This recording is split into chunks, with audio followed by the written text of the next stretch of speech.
Now that our data is ready, which, if we return to the cooking analogy, is our ingredients, it's time to train the model. This is like experimenting with some recipes.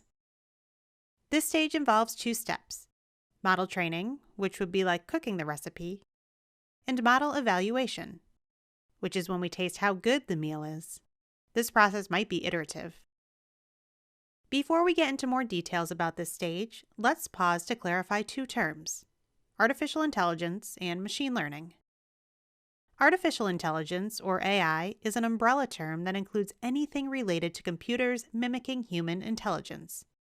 For example, in an online word processor, robots performing human actions all the way down to spell check. Machine learning is a subset of AI that mainly refers to supervised and unsupervised learning. You might also hear the term deep learning or deep neural networks. It's a subset of machine learning that adds layers in between input data and output results to make a machine learn at more depth. So what's the difference between supervised and unsupervised learning? Supervised learning is task-driven and identifies a goal.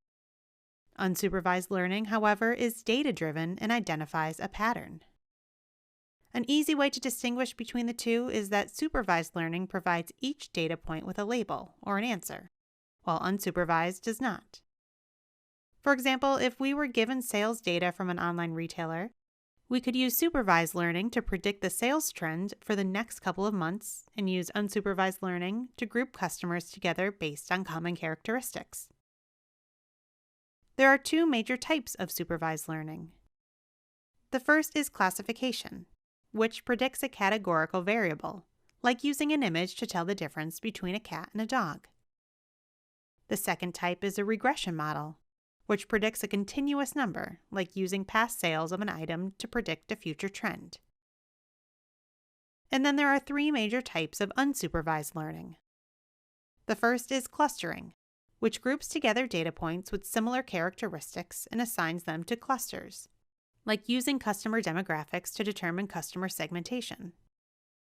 The second is association, which identifies underlying relationships, like a correlation between 2 products to place them closer together in a grocery store for a promotion. And the third is dimensionality reduction, which reduces the number of dimensions or features in a dataset to improve the efficiency of a model. For example, combining customer characteristics like age, driving violation history, or car type to create an insurance quote. If too many dimensions are included, it can consume too many compute resources, which might make the model inefficient. Although Google Cloud provides 4 machine learning options, with AutoML and pre-built APIs, you don't need to specify a machine learning model. Instead, you'll define your objective, such as text translation or image detection. Then on the back end, Google will select the best model to meet your business goal. With the 2 other options, BigQuery ML and custom training, you'll need to specify which model you want to train your data on and assign something called hyperparameters. You can think of hyperparameters as user-defined knobs in a machine that helps guide the machine learning process.